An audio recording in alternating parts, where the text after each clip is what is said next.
Hey guys, so UFC 315 just wrapped up and I'm going to run through the card and give you a breakdown of everything that happened this event, so let's just jump straight into it. And kicking off the early prelims was Katona versus Bekzat Almakhan. So I said that Bekzat Almakhan would get this one done. I thought his striking would be better and I said they'd do it by decision. He actually did end up getting it done, but it was by a first round knockout, which, I mean, in this fight, not really much to say. The round opens up, both fighters are really bouncing around, very high energy to start with.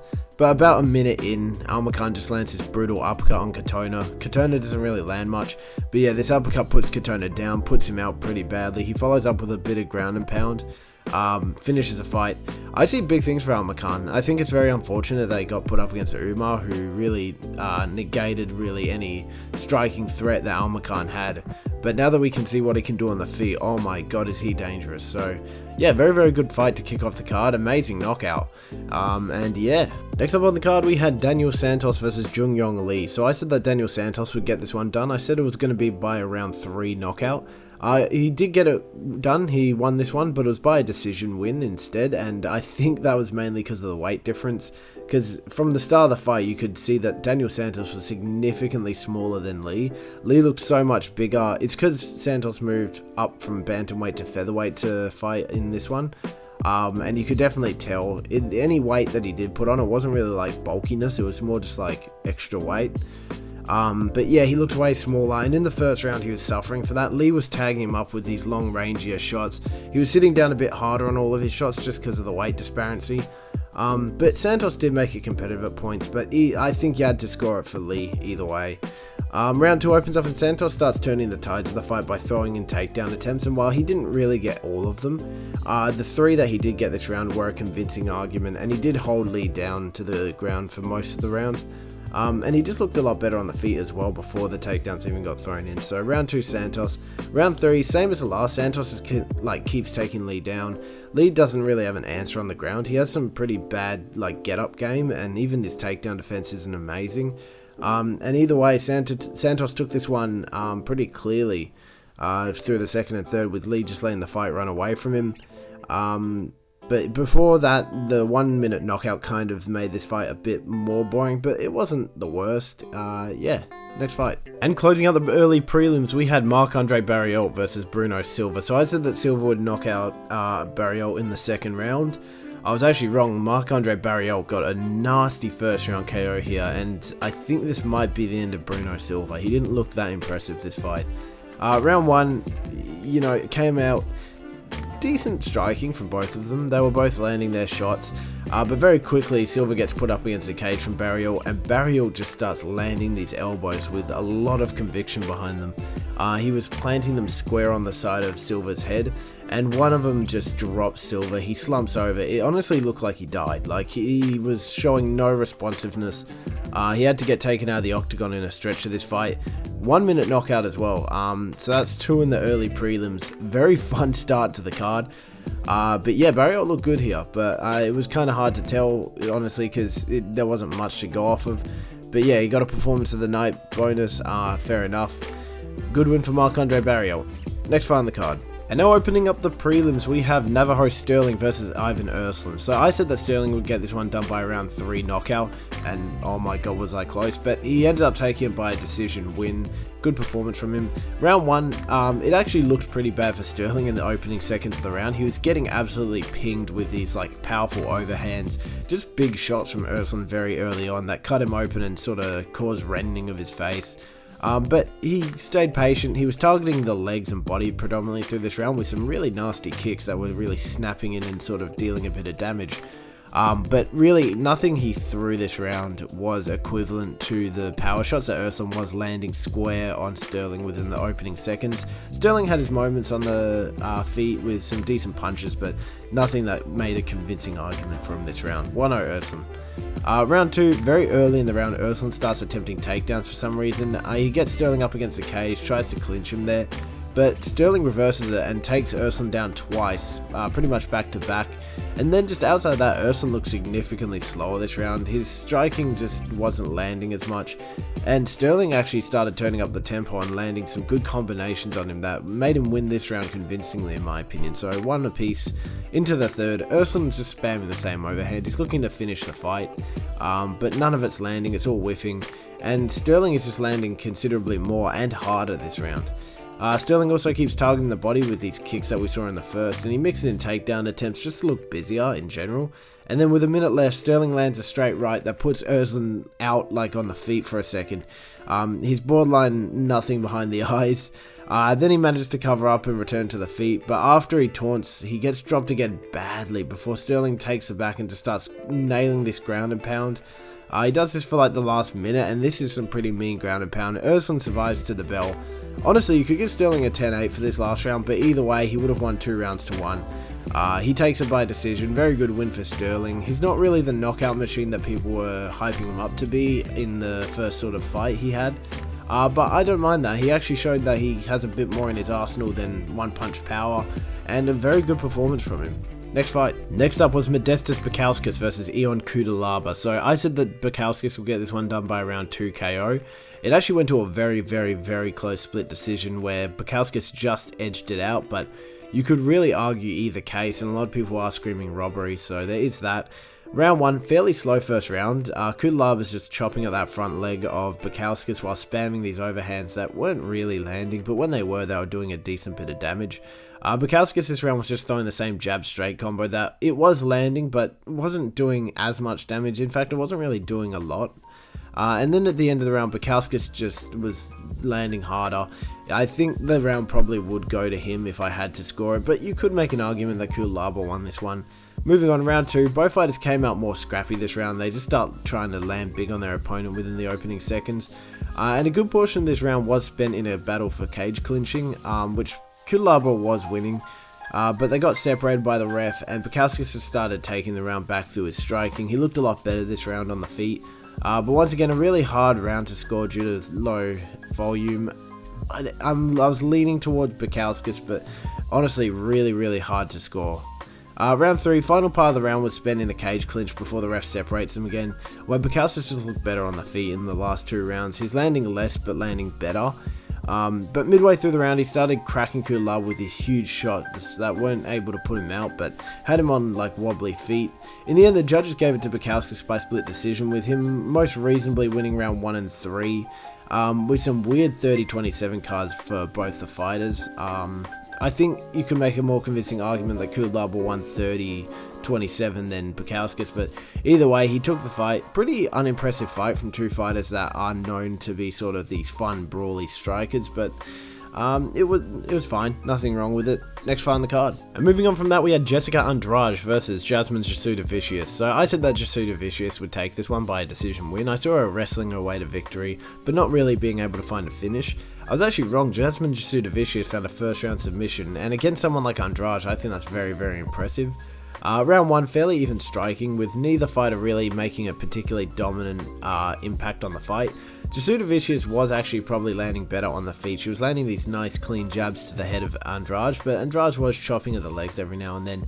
But it didn't really matter because very early in the round, Jasudavicius picks up and slams Andrade before making light work and taking the back of Andrade, and after some ground and pound, sinks in this rear naked choke and forces Andrade to tap very early in the fight.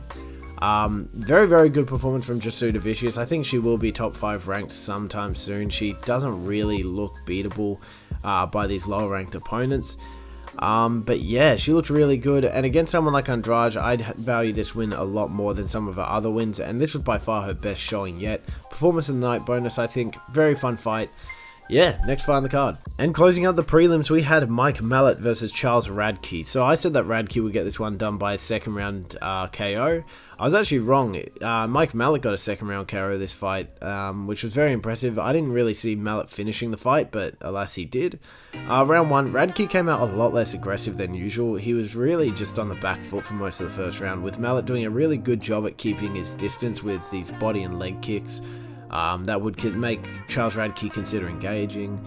Midway through the round, Malott starts landing nicely on the head of Radtke as well. He was landing a lot of clean shots, with a double hook combo standing out that sort of dazed and wobbled Radtke. It was probably the hardest shot of that round, and during the whole round as well, the crowd were chanting "fuck you Radtke." He's really made an enemy out of Canada, which I kind of like. I like when fighters kind of play the heel. But in the closing minute of the first round, Radtke starts pushing forward like his usual self and did land big on Malott. But overall, Malott's volume was just way high this first round to make a convincing argument that Charles won. So Malott takes this one pretty clearly. Round 2, Radtke starts looking like his usual self. He's sort of getting back into the rhythm of pushing Malott up against the cage and trying to overwhelm him with shots. But while he's doing this, he gets caught with a brutal counter that drops him pretty badly, has him out decently on the ground. But to follow up, Malott lands some pretty vicious ground and pound that bounced Radtke's head off the canvas at multiple points.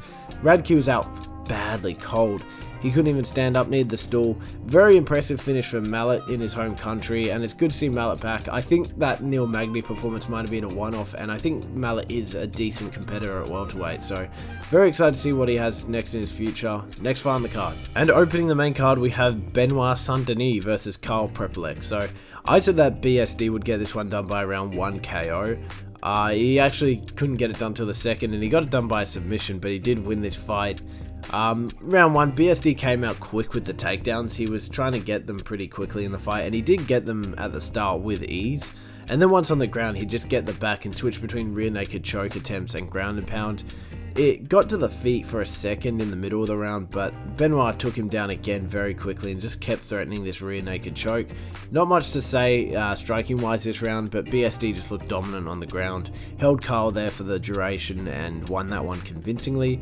And then round 2 opens up and Prepolec had a really nasty left that landed hard and visibly stunned BSD early in the round.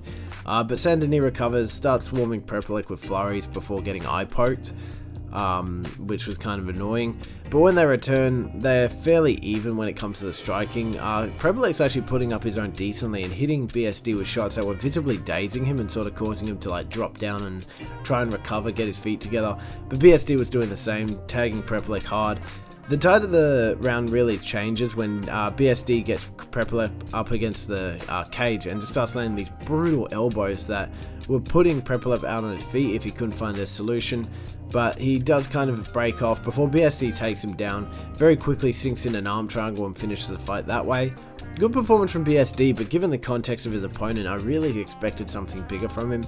Not saying he looked bad this fight, but he had a lot of sloppiness in this one. He keeps his hands low, he throws very slow, keeps his chin up very high, and against someone like Yoel Alvarez, I could have seen if he came in with this performance, Yoel Alvarez starching him in the first round. So while it was an impressive win, I don't know if BSD is going to have a good run at lightweight, but we'll have to see. Next fight on the card. Next up on the card was Alexa Grasso versus Natalia Silva. So I said that Natalia Silva would take this one by a decision win. I was spot on. This fight pretty much went exactly how I said it would. So round 1 starts, Natalia Silva comes out the gate throwing kicks to all parts of the body of Grasso, with the biggest damage showing on the front leg of Grasso. Meanwhile, Grasso just isn't throwing anything back. Her main shot this fight was a double jab that she would land on occasion, but not with much power behind it. And more times than not, Natalia Silva would counter with a hook or something that would hit way harder. Grasso almost got to wrestle this round, but she would have been dominant if she could, by the way. But Silva slips on a kick, gets back up against cage, and Grasso attempts a takedown, but they get separated. And the most impactful shots this round were coming from Silva, with a side kick straight to the face of Grasso really standing out this round. Very obvious round for Silva, with her not only landing more volume, but also landing the harder of the shots. Moving into the second round, Grasso has turned up the volume from the round before, but she isn't really doing much. She's pushing forward on the front foot for most of this round, which is impressive, but she's not really throwing. And she keeps getting caught with these hook counters that are landing big and showing visible damage. Meanwhile, Silva is still throwing these kicks as well to all parts of the body that are causing Grasso to slow down significantly. And in the last 10 seconds, Grasso pushes Silva up against the cage, where she unloads a flurry of shots, but in the process gets caught with arguably bigger shots from Silva. 2-0 Silva for this one. Round 3, Grasso instantly is trying to pressure her way to a finish and finding these big power shots. But when it gets to the cage, Grasso tries really hard to get Silva to the ground, just can't do it. Silva has some really good takedown defense, and for the rest of the round, Grasso is just trying to close the distance and find a finish. Silva backs her up with kicks, hook counters, really anything, and pushes her back whenever Grasso would try and blitz in. At the end, Silva lands some brutal head kicks, and most likely would have had any other fighter out if it wasn't Alexa Grasso, who has a very good chin on her. Overall, 30-27 domination from Silva. She looks way better in every part of this fight. Really fun fight, incredible performance from Silva. I can't say it enough. I think she's going to be big in this division. Next fight on the card. Next up, we had Jose Aldo versus Ayman Zahabi. So I said that Jose Aldo would win this one by a decision win. I was actually wrong. It went to Zahabi. A lot of people were screaming robbery. I don't think so, although it was very, very close. But breaking it down, round one, very slow round to start, but it's instantly obvious Aldo is winning this round. He's remaining on the front foot and firing off these combos that are very powerful, as he's punching through Zahabi's guard most of the time. Zahabi is having his moments here and there, but when he throws, he isn't really sitting down behind the punches as much as Aldo is. They're close at distance and trade in the final 30 seconds, but Aldo's head movement is just too good. Zahabi's swinging and whiffing and really landing nothing he is trying, while also getting tagged with some heavy body shots, and once again these punches that were just landing through the guard of Zahabi. First round Aldo in my opinion. Round 2, Zahabi is trying to push forward this round, but Aldo is not giving any ground and is tagging Zahabi whenever it entered distance. But this is a noticeably better round from Zahabi. He's landing a lot more, but Aldo is still landing these big meaty shots. They're doing visible damage, even managing to cut open Zahabi this round. But this one was a lot closer, pretty hard to score, but I did edge it towards Aldo, but I could see you scoring it towards Zahabi. Round 3, roughly even striking to start the round, with Aldo looking slightly more in control. But 2 minutes into the round, Aldo hits Zahabi with a knee that drops him, and then when he tries to get up, Aldo like soccer kicks him to the head that puts him backwards and puts him down again. He then stumbles to the cage and falls over, while Aldo follows up, just trying to find a finish. But it's very clear that he's not finishing Zahabi after about a minute, and Aldo's gas tank just completely hits the floor. It flatlines. Aldo gets very, very tired, gets put on bottom position after attempting a takedown that Zahabi just kind of pushes him off of, and Zahabi almost wins the fight through landing ground and pound, predominantly the elbows, which cut Aldo open along the length of his forehead. In the end, they gave Zahabi the decision, but it was really, really close. I think the second round was a swing round, if not the third. Third got pretty close as well. They both almost finished each other. Second was kind of the same, not finishing wise, but just very close striking wise. But yeah, ultimately they gave it to Zahabi. Aldo retired and they didn't prepare anything, which is kind of annoying. Lionheart got like a 20-minute fucking video from Jelly Roll. Aldo didn't get shit. But either way, really sad to see Aldo go out this way, but I think it's better. Jose Aldo's career has been amazing, and I don't think this has really blemished the record too much. But yeah, good fight, entertaining, and it's good to see Aldo go out while he's sort of there. Yeah, next fight. And now on to the co-main event, Valentina Shevchenko versus Manon Fiorot for the flyweight title. So, I said that Manon Fiorot would take this one by a decision win. I was actually wrong. Shevchenko won this one by a decision. Once again, it was another decision that everyone's screaming robbery for, which I kind of see the argument. I had it for Manon, but we'll get into it. Round 1, a lot of shots were thrown this round, but barely anything landed from either fighter. Shevchenko did look significantly better this round, and she very quickly busted open the nose of Fiorot and took her down at the end of the round. Fiorot did put up a decent fight, predominantly with leg and body kicks, but she just got kind of pieced up with the hands and taken down. Very obvious round for Shevchenko. Round 2, Fiorot looks a lot better this round in the striking department and finds what is her best weapon, being her knees in the clinch. We see these early signs of this Muay Thai fight style that actually was winning her the fight. She even defended a lot of Shevchenko's takedowns this round, as well as shooting her own that she would use to hold Shevchenko against the cage. And at the end of the round, she managed to take Shevchenko down. She did almost get an illegal knee sort of penalty. I don't know whether that would have been a point deduction or if they would have done like a PDR on Aljo, but it didn't land, thankfully. The fight could go on, no deductions. Honestly, I had to give this round to Fiorot. Just Shevchenko really didn't do much, and Fiorot took her down, and these shots she was landing were landing a bit better. Round 3, this round Fiorot starts doing some real damage with the knees and elbows from the clinch that are making it look a lot better on the feet throughout the round. Shevchenko would land a straight or a jab or something here and there, but nothing that would even come close to sort of having fight finishing power. And Fiorot was just landing harder this round. Fiorot was also holding Shevchenko against the cage for a large portion this round, which I don't like scoring off of, but this fight wasn't the most volume heavy or power heavy, so I think in a fight like this, that would actually come into consideration when it came to the scoring, so I had to give it to Fiorot. Round 3, Shevchenko starts to come back and lands big on the face of Fiorot, busting a compromised nose from round 1 open again. Fiorot's pushing forward, landing some mean knees and to the body while holding her up against the cage. And Shevchenko does get a takedown, but Fiorot pretty much instantly gets up and starts doing the same thing, elbows, knees in the clinch. Although at the end of the round, Shevchenko knocks Fiorot down in the closing seconds. That pretty blatantly secured the round for her. So I had to give this one. I had it 2 apiece going into the 5th. And going into the 5th, ultimately I had to give it to Fiorot. She was landing the bigger shots early on, holding Shevchenko up against the cage, ripping the body with knees and hooks. Shevchenko did have a moment in the final seconds where she landed very nicely, but I didn't see her doing enough to justify winning that round. But either way, the judges saw it the opposite way. Shevchenko won. Honestly, I could have scored it either way. That 5th round was ultimately the swing round for me. A lot of people said that Fiorot won, but you know, it is what it is. Yeah, both of them look decent, I guess. Nothing crazy. Next fight on the card. And now on to the main event for the Welterweight Championship of the World. Belal Muhammad versus Della Maddalena. And you thought my glazing was bad before. You ain't seen nothing. You ain't seen nothing. We are so back.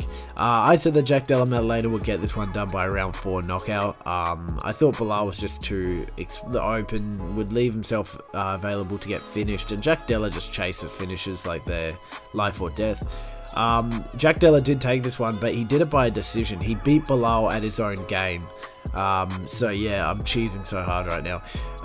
Breaking it down, round 1, straight away JDM is pushing Belal back with his striking, landing big on the nose and head of Belal, while Belal really is just landing this jab over and over again, which was landing, but wasn't really that powerful. And then the last seconds of the round, they start trading in a pretty close-up exchange. I think JDM landed the biggest shots in, but they did get decent shots off on each other. In this round, JDM just landed meatier shots, stayed on the front foot, and just looked better. So I had this one 1-0 JDM. Round 2, Belal starts turning up the pace in his striking, but it's here that we begin to see JDM's head movement and foot movement at work. Belal is just whiffing his shots, with everything he's throwing just being evaded with predominantly the head work, but I was also very impressed with the footwork. And then JDM would just hit these huge counters back on Belal. And while in the final seconds, Belal does land some good shots, he also gets caught with some really meaty counters from JDM. Definitely a more clear-cut round for JDM in my opinion, so that's 2-0 going into the 3rd. In the 3rd, we start to see the flow state of JDM, as I like to call it. It was very close to looking like a Garbrandt level, just like lock-in. He tagged Belal with his combos, and these were mean. They were hard hook to the body, followed by like another to the other side of the body, and then like a head hook, and then he'd do like a jab straight overhand.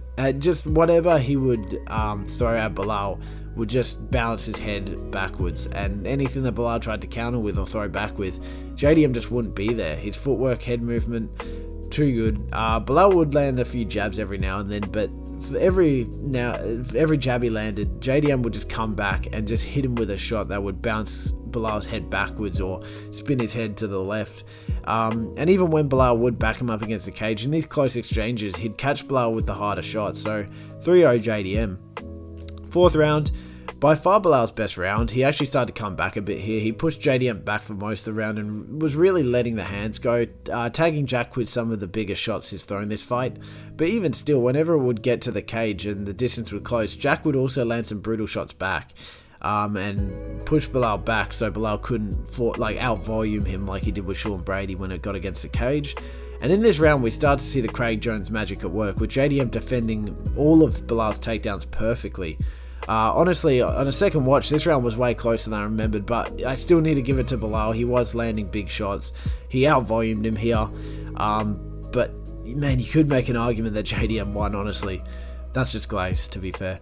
Round 5, a very strong start from JDM. He's tagging Belal with big shots and even cutting him open with a knee very early in the fight. And with around 2 minutes left, Belal takes JDM down and holds him there for a decent amount of time, but JDM just masterfully escaped from bottom position and starts landing some big shots that are wobbling Belal and putting him on shaky legs. He got saved through cage clinching, but he ate some nasty shots in the process, and JDM goes in for a takedown that Belal reverses, and it was looking like Jack might have sold the fight through his overconfidence, but Belal just can't stay on top position. He gets bucked off, Jack stands back up and hits Belal with a shot that wobbles him badly again, with Belal just really sort of just walking forward and eating these shots with his hands down and almost getting put out. JDM takes this one, an insanely impressive showing, and props to Belal. This was not a boring fight at all. Belal did kind of keep to his promise of staying on the feet for most of the fight. I hope he doesn't argue later like, oh, I would have won that if I wrestled more, because that's annoying. But yeah, very fun performance from both the fighters. Belal doesn't have Canelo hands, I'm sorry. JDM fought a borderline perfect fight this fight and demonstrated his newfound grappling skills through Craig Jones. I'm very excited to see what the future holds for JDM, and I think I know what it is, but we'll get to that in the next video. But yeah, that was it. So that was it, guys. That was UFC 315, Belal Muhammad versus Jack Della Maddalena. How do we do this card? So, of my win predictions, I got 67% of those correct, so an improvement from last week for sure. And of those win predictions, I got the method by 25%, so not bad. Actually, that's pretty bad. But not as bad as Cameron, who only got 25% of his predictions correct on who would win. So, historic low for Cam. Actually, last week was worse, but still. Where would I rank this card? It was really good. It was really good. A lot of finishes, very fun fights all through. I can't really name one boring fight. I guess Bukauskas maybe, but not even. So I'm going to put this one A, but I'm going to put it under 311. I think just the name value just wasn't there as much. But it was a very, very good card. One of the better this year. And oh my god, we have a Perth champion. Let's go. We're going to get a pay-per-view in Perth. Potentially Islam. Like, let's go. Very, very happy with this fight. I can't lie. I'm fucking so psyched that JDM took that belt. Yeah, not much else to say. Next video, matchups for 315. Bye-bye!